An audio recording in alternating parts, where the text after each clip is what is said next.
കാണാൻ നല്ല കൗതുകം ഉണ്ടല്ലേ.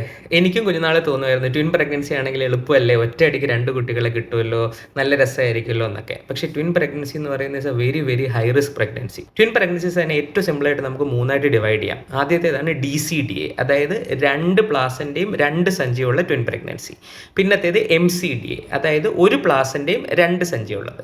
ഇനി ഏറ്റവും അധികം കോംപ്ലിക്കേഷൻസ് ഉള്ളതാണ് MCMA, അതായത് ഒരേ ഒരു പ്ലാസൻ്റെയും ഒരേ ഒരു സഞ്ചിയും ഷെയർ ചെയ്യുന്ന ട്വിൻസ് ആണ്. അവർക്കാണ് ഏറ്റവും അധികം കോംപ്ലിക്കേഷൻസ് വരിക. Human uterus is design for A single baby. അപ്പോൾ കുട്ടികളുടെ എണ്ണം കൂടുമ്പം പ്രീ ടേം ലേബർ വരാം, കുട്ടികളുടെ വളർച്ചയെ അത് അഫക്റ്റ് ചെയ്യാം, പ്ലാസൻ്റ റിലേറ്റഡ് അസുഖങ്ങൾ, അതായത് ഹൈപ്പർ ടെൻഷൻ വരാം, സീഷേഴ്സ് വരാം, ഡയബറ്റിസ് വരാം.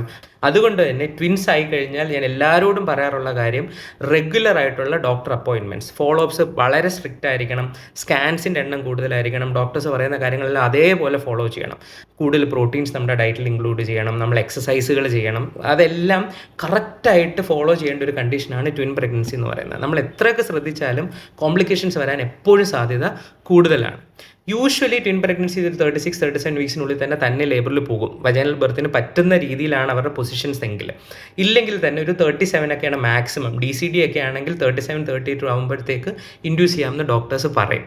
അതിനുശേഷവും കണ്ടിന്യൂ ചെയ്യുന്നത് is very very high risk. നമുക്കതുകൊണ്ട് വലിയ ഗുണങ്ങൾ വരുന്നില്ല. അതേസമയം കുട്ടികൾ പെട്ടെന്ന് ഗർഭപാത്രത്തിനുള്ളിൽ വെച്ച് തന്നെ മരണമടയാം, അമ്മയ്ക്ക് കോംപ്ലിക്കേഷൻസ് വരാനുള്ള സാധ്യതകളൊക്കെ ഒത്തിരി കൂടും. എവിഡൻസ് ബേസ്ഡ് മെഡിസിനിൽ എപ്പോഴും റിസ്ക്കും ബെനിഫിറ്റ്സും നോക്കിയിട്ടാണ് നമ്മൾ ഡിസിഷൻസ് എടുക്കുക. അപ്പോൾ twin pregnancies continue beyond 40 weeks എന്നൊക്കെ പറയുന്നത് വളരെ വളരെ ഹൈ റിസ്ക് ആണ്. പക്ഷേ ഐഡിയൽ തിങ് ഇസ് നിങ്ങൾ വെയിറ്റ് ചെയ്യുക, 36-37 പ്രോപ്പറായിട്ട് സ്കാനൊക്കെ ഫോളോ അപ്പ് ചെയ്തിട്ട് വജൈനൽ ബർത്തിന് പറ്റുന്നതാണെങ്കിൽ ഏർലി ഇൻഡക്ഷന് പോവുക, പറ്റാത്തൊരു പൊസിഷനിലാണെങ്കിൽ ഏർലി സിസേറിയന് പോവുക. Because twins is always high risk.